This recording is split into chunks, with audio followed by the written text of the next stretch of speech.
Great to have you. So look forward to hear about scenario sampling large games. Okay. And you have a co-op. What? Yeah. Yes, I do have, and he's here actually, Brian. Hello. And yeah, I'm happy to talk to you today. It's about estimating games. So we look at data, which somehow happen through a game. So there is interaction, and we want to see how can we disentangle this and find out more about the game behind it. Okay. So we will look at a specific game. You know, it's part of a broader class of modular games, but to keep it simple for this presentation, it's about peer effects. So we look at situations where people can take an action. That would be, for example, to go to a concert or not to go to a concert, or start to smoke or not to smoke, and they do this based on some covariates, right? But they also do it based on how many of the friends do this. So, for example, in a concert, you maybe want to go if a lot of your friends go there, or you go there alone because you just like the music a lot. Yeah. So we want to cover both of these things, and it depends on a utility shock, right? So if you observe here, this y it's 0, 1. So it means if the player takes the action, he gets this utility, right? And if he doesn't take the action, he gets 0. So it's like a threshold where he decides, okay, no, it's worth it to go to the concert. So with this utility, you get some conditions which must be fulfilled if you observe the data. So everybody in this, if you observe data, he made his decision based on all the other players. So there, the whys, everybody goes if he has a positive utility from going to the concert, right? And that's something which happens a lot in different settings, so it's very relevant, but it's difficult to tackle because you don't know when you observe the data which one influenced which one would go anyways, and so on. So you have it's tough to disentangle. So more concretely, you have a game where people take at the same time actions, and you might have many equilibriums, and that makes it very difficult to handle statistically. So what's done in practice is that sometimes people just ignore the fact that there's this interaction, put in a probit, and you will get biased results. So that's what is done mainly by practitioners, but it's not so good. Or you consider it, but then due to computational restriction, you are restricted to a game which maybe has 10 players or something, which is not really nice from a statistic point of view, because you want to have a lot of observation to learn a lot about how important is it that my friend goes to the concert or that my friend starts to smoke. Okay, so that's kind of the setting where we look at, and what we will do in this paper is we will come up with an estimation procedure where you can estimate this gain using simulated maximum likelihood estimation. We do this by making an equilibrium assumption. So that will be a very simple assumption if you think about the game, the concert example is you have an opt-in game. So in this kind of games, you have always a minimal equilibrium, and it happens usually if people can opt in, they look what kind of friends there are who go there, and then they opt in until nobody opts in anymore, and you will get to a minimal equilibrium. Okay. So yes, in order to communicate our procedure, we will look extensively at the case where you have just 2 players, right? Because it's important to understand the very simple case where you just have 2 players who can interact with each other, to then understand why it's difficult to make this with 100 players, and what are the ways how you can tackle also the case when you have 100 players or 1,000 players. Okay, so this is the case of two people deciding whether they go to a concert, right? And there are different scenarios, we call them, you know, different cases which can happen in a two-player case. So we first look, one axis here is the utility of one player, right? So it's partitioned into three sections, right? So this is Gunhilde's preferences to go to the concert, right? So if it's below a certain threshold, right, she will go anyways, right, because she likes the concert so much, independent of what Amadeo will do. If it's in another region of this partition, she will go, but only if Amadeo goes, right? So here, you know, the interaction place is important, right? And then there's another region where she just doesn't feel like going. Doesn't matter who goes as well, right? And the same thing is for Amadeo, right? So this is a game, it's not sequentially played, but it's both decided at the same time, right? And then, you know, highlighted are the scenarios where they both go, but the area here is also very important because that's the area where we have two equilibriums. So if both would go, if the other person would go, then, you know, either both go and they're happy, or both don't go and they're happy, right? But nobody will make the step, right? And there is where the equilibrium selection then comes in. You will always consider the minimal equilibrium. Okay, so what I just showed you more graphically, I just put it here as well in a more formal way, because much of the paper is also, you know, how do you formalize this intuition, and then how do you bring it to a computer to run an estimation for you. Okay, so this is just a partition into these three sections of one player. And then, you know, considering both partitions, you will get a partition of the whole possible area of utility structuralization into 9 different scenarios, right? And you can imagine that if you have a third player, it will, you know, grow super exponentially. So it will not be 3 times 3 times 3, but, you know, there are even more interaction possible, so it will grow very fast. Okay, so now we will look more at the case where both go. So this is the case which I highlighted in the illustration, and we will do the calculus on how you can compute the likelihood on this.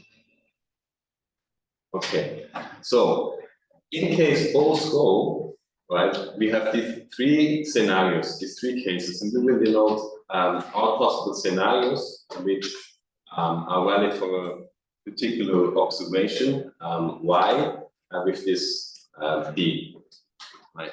So we have the case where Gunhilde goes anyways, and Amadeo goes anyways. We have the case where Gunhilde is on the fence, but Amadeus goes anyway, so both will go. And we have the contrary case where Amadeus is on the fence and Gunhilde goes anyway, and they both go. So we have these 3 scenarios. And these are these 3 scenarios. And here we calculate the probability of these 3 scenarios. And that's just, you know, a simple exercise of integrating over these squares, right? So it's we assume the utility shocks are independent, and then we have a sum over the 3 intervals. These 3 intervals are these areas, and then we do the calculus using, you know, it's all standard here. It's just, you know, how you solve these intervals. Okay, so yeah, now we solved this for the 2x2 case, right? And now what's really the interesting question, because, you know, the 2x2 case is not interesting from a statistical point of view, we would want to have 100 players, right? But then clearly, if you have 100 players, it becomes infeasible to integrate over all these different areas because they just grow exponentially and it will not work, right? So what is done also in practice is just you take a Monte Carlo accept reject estimator of the probability. So that goes like you draw a utility shock, you see in what kind of scenario it falls, calculate the probability, and then you do this over and over again until you find draws which actually lead to your observation. Now, if you have 100 decision, you have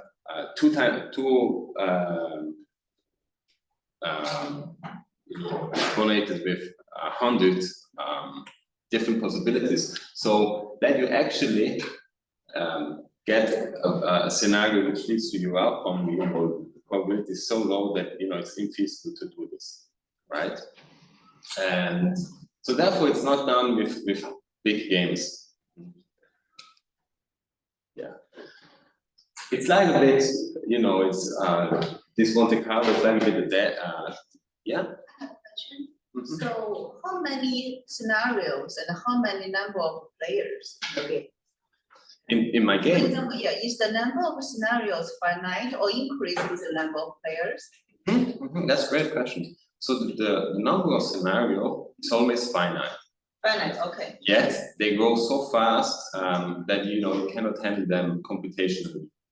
Okay, so it means that the number of scenarios actually increase with the number of players? Yes. Yes, because you can think like of a scenario. You can really think if you think about it a bit more of from an economic intuition type of view. You think, okay, he goes because she goes, and she goes because he goes, but he wanted to go there anyways, and this. So you can kind of draw all these different interactions, and then you get a lot of different scenarios. So that's more or less the intuition. Is the ratio between the two finite or not?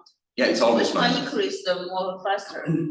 What? Is the number of players increases faster or the number of scenarios increase faster? So the number of scenarios is a function of the number of the players, okay, right? And it grows exponentially. Exponentially, okay. Yeah.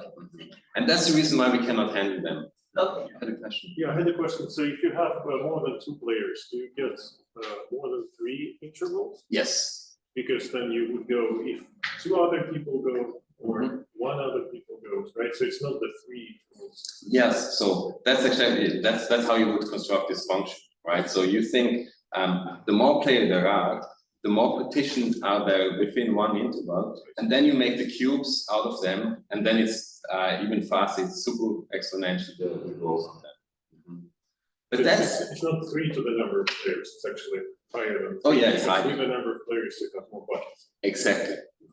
So the number of outcomes is always 2 to the number of players, right? Or 2 to the numbers of players times the decision they can take, right? Yeah.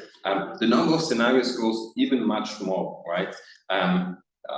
Especially considering that for one observation you will have a lot of different scenarios how they can occur. But exactly these are the thoughts which shows the problem here that how do you tackle this computationally when you go in higher dimensions? Another question. Yeah. So you seem to have not paid attention to that outcome in the interior bucket where they could have gone, right? In the bucket where the multiple equilibrium. Yeah. Is that included in the likelihood, or it's excluded completely? It's not included explicitly because we take the assumption of the minimal. So we take the assumption of the opt-in equilibrium, right? So in this kind of supermodular games, you get an equilibrium structure, right, which is the lattice, and we take always the minimal equilibrium, right, for this exercise. You can then go and modify it and so on, right? But that's, yeah, go ahead. So instead of doing equilibrium selection, you could have also done partial identification. So you could have set identified. Is there a reason why you did equilibrium selection? Yes, so usually, so that's a bit, these 2 worlds. So people who care a lot about game theory, they would use set identification and work with all the inequalities. and that's fine, right? You cannot, do this with 100 or 1,000 players, or in our example at the end, we will have about 10,000 different decisions which we estimate. So we, If I can jump in there, given that there's a version of the paper where we could assume the maximal equilibrium is played, and then you could solve the model on the minimal equilibrium and the maximal equilibrium assumption, and then maybe on some other restrictions on utility function, you could use that to construct the design. But it's not really our contribution. okay, so now I think it's well understood the problem. It's great. Now we are talking about, okay, how do we solve it?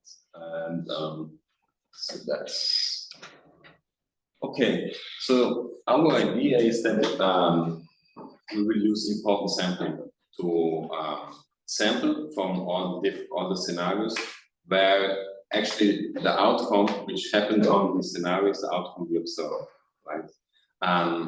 If you think about it with the Monte Carlo dart example, it would be like, okay, always when you throw a dart, it will land on where you want to land it, and you will learn from how it flies. So that's the intuition behind our method. So to do this, and this is general for important sampling, we need a probability distribution which we can compute and draw from of the set of all the scenario which leads to the observed outcome, right? And it has to be, for every scenario, it has to be strictly higher than 0, and it has to sum up to 1 by the probability distribution should. Okay, and then we can apply this trick. So the probability of the observation is the sum over these zeta is the integral over one scenario. We multiply and divide it, so it's the same, and then we can take the expectation of this quotient, and the expectation is according to this probability function, right? And that's the way how we go on solving this. So when we can compute this expectation, we can compute it's an estimate of the likelihood. We will be able then also to differentiate it, and then we can solve maximum likelihood estimation for the pure effect case, but solving it considering the game theoretical structure. So, and now the biggest challenge is, how do you compute this probability lambda here that works? That's really where the contribution of this paper is. Okay, that's just, when we can draw from this distribution, we can use the average as an approximation of the likelihood. That's just in formula what I said before. Okay, now we will, shift gears a bit, and we'll talk about how to construct an algorithm which will sample you scenarios with a given probability. And yeah, so the key idea is the game is not sequential, right? And we showed a lot of cubes, and if you make them more dimensional, it will be more dimensional cubes, and it's tough to think about them like this.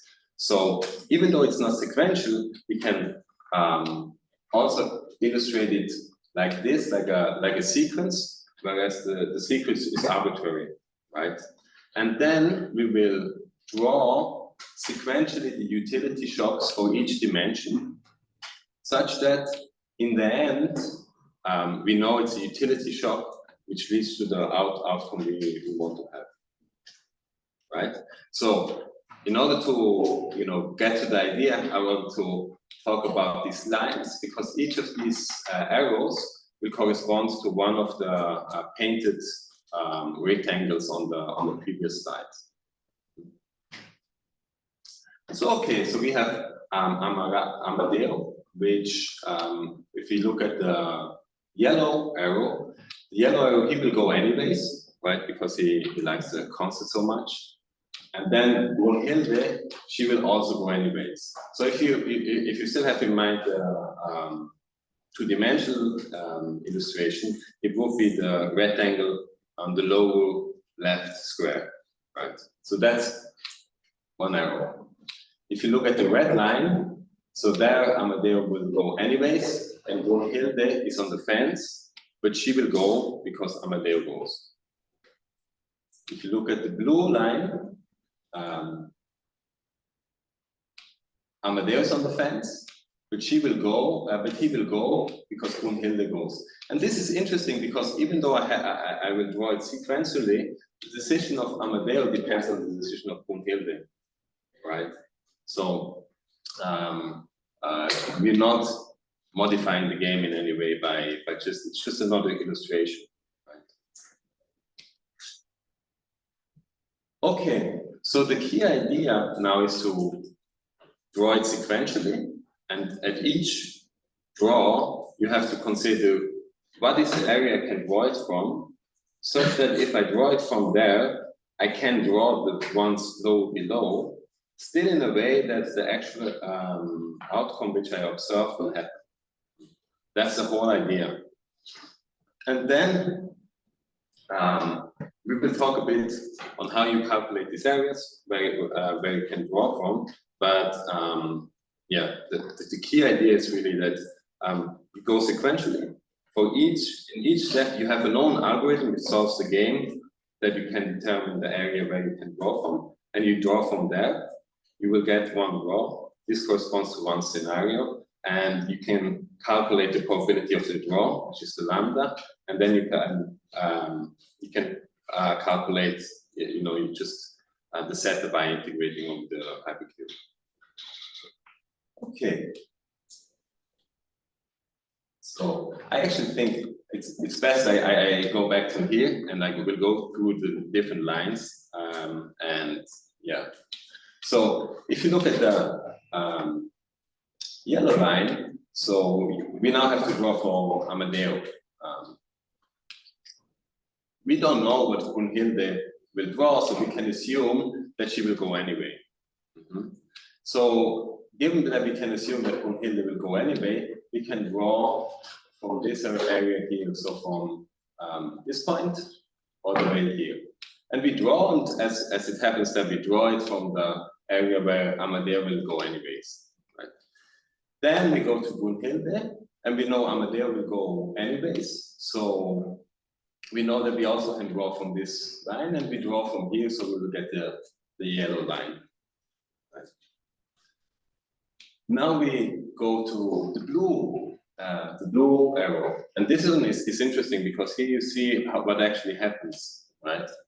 If you draw Amadeo from this section, so he's on the fence, he doesn't know whether he should go, and it will depend on Brunhilde. We could draw here, but now we get one step below, and we know at Brunhilde that Adamaro is on the fence, so we cannot draw from here because then we would get in an area where it will not happen.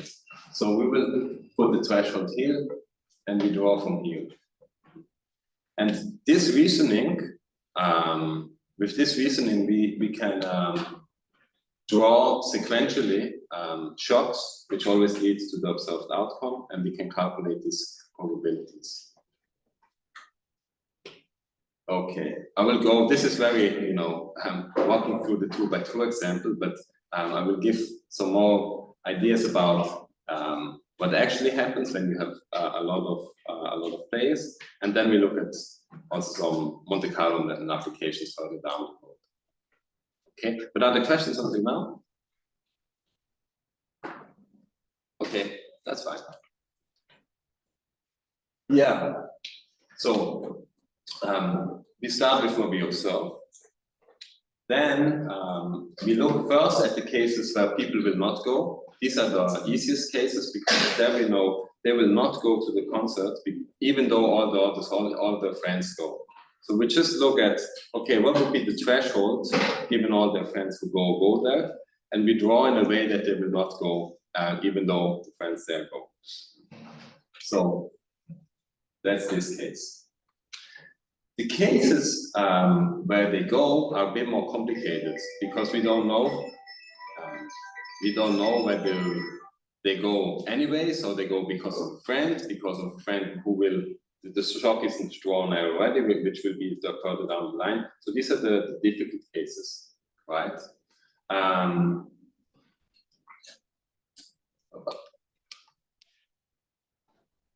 Yeah, so there are two for the people who go there. So we have one area in the possible utility shock realizations where they will go anyways. So this is easy, this is always the case that they will go there. And then there is one area where they would go if a certain number of friends will go there, right? Until this area goes from, 0 friends to how many friends of him actually goes. And we know that there is somewhere a threshold in there where if it's below the threshold, the game still can realize. And if it's above this threshold, independently how we draw the ones further below, they will not change their mind and go there.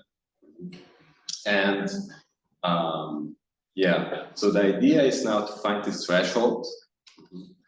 And we will find this threshold that will go to the threshold finding part of that's a sub-algorithm. But we find this threshold of looking at this player who goes, but then forcing him not to go, see how many of all players would go even though he doesn't go. And this gives us a value, and we know, okay, if we would draw his shock above this value, he will not go, and we're in a lower equilibrium, and that's impossible, that's not. If we draw below, we know that he will go, even though all the other players involved in the game would go despite him not going. And so he will trigger that he also goes, and then we're in the situation which we want. So that's the threshold finder. So in every step where we draw a shock, we actually solve the whole game to decide.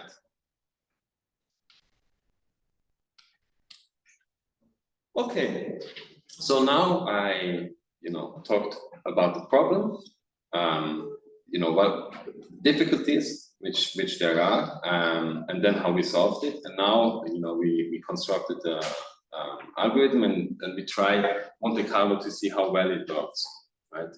And we make 2 Monte Carlo simulations. If one has 500 agents or friends in a friendship network, and the other one has 2,000, but they're in 100 different friendship networks, right? And the easiest thing is just to look at these charts where you can see how the distribution of our estimates are. So if you look here, you have the red line, which is the true parameter, which we know because it's Monte Carlo simulation, it's the Monte Carlo experiment. The blue line is the average of the scenario estimator, maximum likelihood scenario estimator, which coincides pretty neatly with the true one. And then, since we do a lot of estimates, of course, there's a distribution around. In the single big game, it's the same situation, but the distribution is further, it's bigger. Now, what is interesting is that we also run probit on this data because we know it's something which often is done by practitioners, and for good reason. They want to analyze, understand it somehow. They have a lot of data. They don't want to restrict to just 10 agents, so they run it. But they will have a biased estimate. So, and yeah, the purpose of our paper is really just to give practitioners a way which they can plug in their data, and then they get unbiased estimates considering the whole game theory behind it. Okay, so final minutes is, I talked a lot about peer effects today, but it's actually more general, so you can apply it in broader classes of games. I just restricted to peer effects because I think it's relevant, and it's easy to explain. Yet, it works for all supermodular games. And this game one such game is if you have a network formation game and you can decide which agents you connect, and you connect strategically based on where these agents are connected. Yeah. So oftentimes in the network literature, there is preferences to form friendships with people who are already connected, so because of social control and so on. Yeah. So we observe this network. It's a network from risk sharing in a village in Africa, Nayakotoke, and we will estimate how important is support in this network. And this is the estimate which we get. Support is this, and then we just plug in all the covariates which usually they're plugged in. And this is a case actually where they did this, but they just used probit. And yeah, so that's already the presentation of our paper. Just quickly summarizing. So what we try to do is you look at data of actions, most importantly the peer effect game, but also other games, where when you look at the data, it came because the people interacted, but it's difficult to disentangle this. And we gave a procedure how you can disentangle the part which comes from game theory and quantify how important friends are for your decision, right? With the other part, which are just covariates and also play obviously a huge role in, but constantly go on whether you smoke or not, or also different examples which So one last thing about the method is, which I want to say is, it was a bit technical on how I explained it, but the basic intuition is really, so if you would be confronted as economists with data where some bands, some not, so you think that maybe this one influenced this one, and think some cases through in your head to get a feeling, right? And what we kind of do is, we take this heuristic approach and formalize it so that we can do the same approach on a computer and compute a lot of scenarios, which then we get also an estimate, but a much better one. It's much more systematic, and yeah. So that's the paper, and if there are questions, I'm happy to answer them. And if not, we go to a coffee break. Well, time for questions. Yeah. Do you think there is any scope for applying quasi-Monte Carlo for exploration? What do you mean with quasi-Monte Carlo? So-called sequences type of thing. I don't know.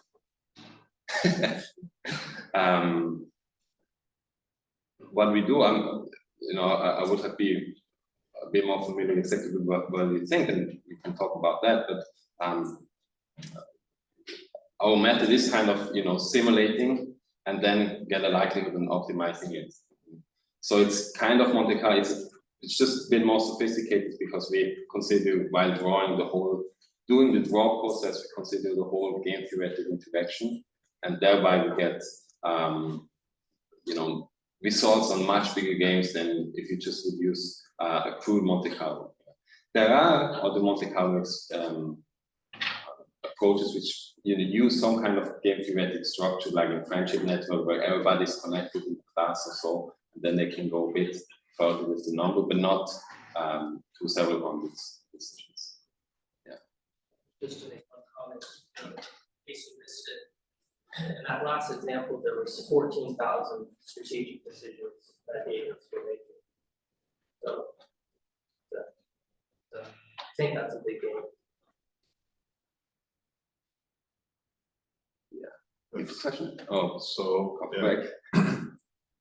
Okay, so you have multiple equilibria, right? Mm-hmm. And you're selecting among all those equilibria, but the equilibrium set that would depend on the structural parameters.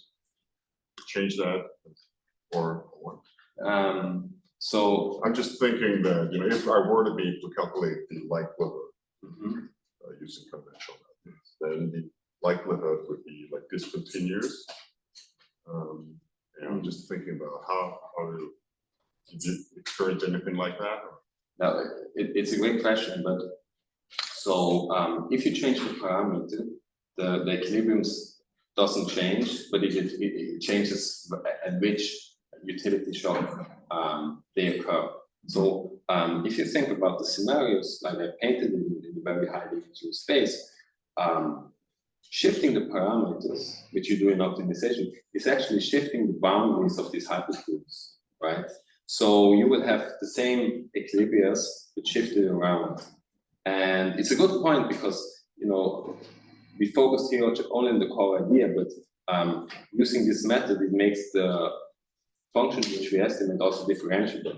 Because exactly when you shift parameters, these boundaries shift and you can do the derivative of the integrals and you will get So they are somehow ordered in a way where the equilibrium you're considering is always existing for all sets of parameters. Yeah, so the equilibrium in a supermodel of games, they have a very specific structure. It's called a lattice structure, right?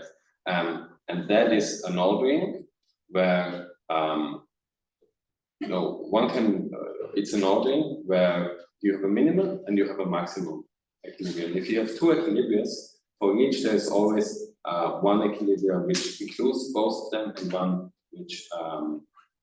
Gotcha. Okay, so you. If you think about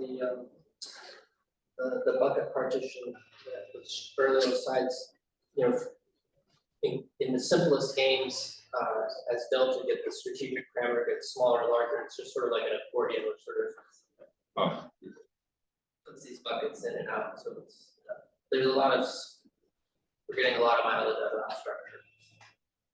Okay, so it's 3 o'clock. So let's get that picture done and give the speaker picture.